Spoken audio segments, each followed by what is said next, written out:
Surtout la première mi-temps où on a surtout empêché donc, les premières relances. Il fallait bloquer donc, les relances de défense, et puis, de la défense pardon, et des milieux de terrain. Donc c'est ce qu'on a super bien fait et ça a empêché donc, de toucher trop facilement les attaquants et les mettre en situation. Donc c'est vrai qu'on a fait un énorme match défensif en première mi-temps avec un gros pressing et un pressing haut. Par contre, en deuxième mi-temps, alors peut-être que physiquement, c'était un peu plus compliqué. Et puis je pense que la rentrée de Renato Sanchez leur a fait beaucoup de bien. On a beaucoup trop reculé, beaucoup trop subi, et forcément qu'on s'est mis en difficulté. À l'image du penalty concédé, et puis surtout, on a la chance d'avoir un grand Alban qui fait l'arrêt qu'il faut pour qu'on reparte d'ici avec un point. Antoine, globalement, on a l'impression que Nantes a fait vraiment un très bon match. Est-ce que tu n'as pas plus de regrets sur le fait de prendre qu'un point? Non. Très honnêtement, quand on regarde la physionomie du match, je me dis qu'on a fait une grosse première mi-temps, même si Lille a ouvert le score, mais je pense qu'en première mi-temps, entre le but...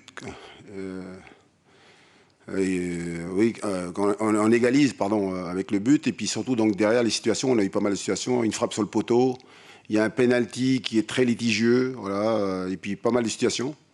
Et puis en deuxième mi-temps, faut reconnaître que Lille a été bien meilleur que nous. Et puis c'est un résultat vraiment logique, quoi. Il n'y a rien à dire. Bonsoir Antoine. Ça. Oh là là, il y a le bonnet là. Oui, ça va. tu parlais de l'arrêt d'Alban. Oui. Il est bien mieux. Enfin, il est mieux cette saison que la saison passée. On a l'impression qu'il est quand même très déterminant pour vous dans tout ce qui se passe cette saison. Oui, mais à l'image de ses partenaires, là, tous ses partenaires, on voit donc un Ludo Blas bien meilleur, Randall Colomwani, Simon. Mais si on revient sur la performance et les performances donc d'Alban, bien sûr que si aujourd'hui on fait un meilleur parcours, c'est en grande partie grâce à ses performances. Et par contre, je l'invite à répéter ce genre de performance sur les matchs qui viennent. Et surtout, donc, dans 4 jours, on va accueillir donc, Marseille à domicile. Mais c'est superbe ce qu'il fait. Et donc voilà. C'est bon, messieurs, dames? Hop là.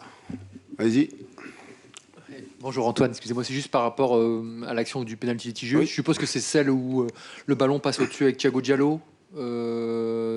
Est-ce que Oui. vous nous demandez des explications à l'arbitre pourquoi Oui, il s'y fait mais apparemment, l'image, ils reçoivent une image brouillée à ce moment-là. C'est pas clair. La VAR a failli. Voilà. Donc oui, c'est ce qu'ils m'ont dit. On voit pas trop les images. Ok. Je veux bien croire. Et on passe à autre chose. Voilà. C'est comme ça. Antoine, Oui. en fin de match, il a fallu donc jouer à 10 contre 11. Est-ce que ce sont des configurations de jeu que vous pouvez travailler parfois dans la semaine, au cas où? Et qu'est-ce qui est important dans ces configurations-là? Il vaut mieux, hein, vaut mieux. Oui, bien sûr qu'on travaille souvent à l'entraînement en infériorité numérique. Alors, ça dépend du score. À un moment donné, avant qu'on égalise... quand on égalise, ouais, bien sûr, je passe en 4-4-1. Mais si on n'avait pas égalisé, j'aurais donc organisé mon équipe différemment en 4-3-2, voilà, avec 2 attaquants pour pouvoir donc marquer.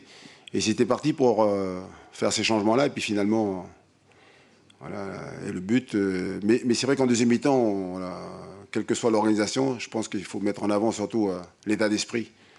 On a eu du cœur à défendre ce point. Parce que ces derniers temps, on prenait souvent des buts, et surtout dans les 30 dernières minutes, quoi. Donc, moi, je suis super content donc, de voir ce que les garçons sont capables de fournir comme effort aujourd'hui. Ils sont récompensés. Mais encore une fois, j'insiste beaucoup, c'est que c'est un point du nul qui est intéressant, mais il faut valider ce point du nul avec une victoire dans 4 jours. C'est comme ça que ça marche. Il faut capitaliser. Et on a vu dans cette solidité défensive, dans ses efforts aussi, un Nicolas Pallois vraiment impressionnant, infranchissable. On sent qu'il aime beaucoup défendre aussi. Qu'est-ce qui fait qu'il a été si fort ce soir? Ouais, mais vous savez, quand on fait des bons résultats comme ça, donc c'est bien sûr avant tout mettre en avant les performances collectives. Après, c'est vrai que quand on est fort ensemble et quand on défend beaucoup, vous voyez un peu plus les défenseurs. Et là, on a vu Alban arrêter le penalty pour nous permettre donc d'arracher le point du nul. Et puis là, des défenseurs, André Girotto et surtout Nicolas Pallois, quoi, qui lui, là, il se régale. Hein. il est dans son élément et moi je l'invite simplement à continuer ce genre de performance et puis surtout donc, de faire le même match, voire mieux contre Marseille. Ça voudra dire qu'on est capable d'aller arracher donc, un bon résultat. Voilà.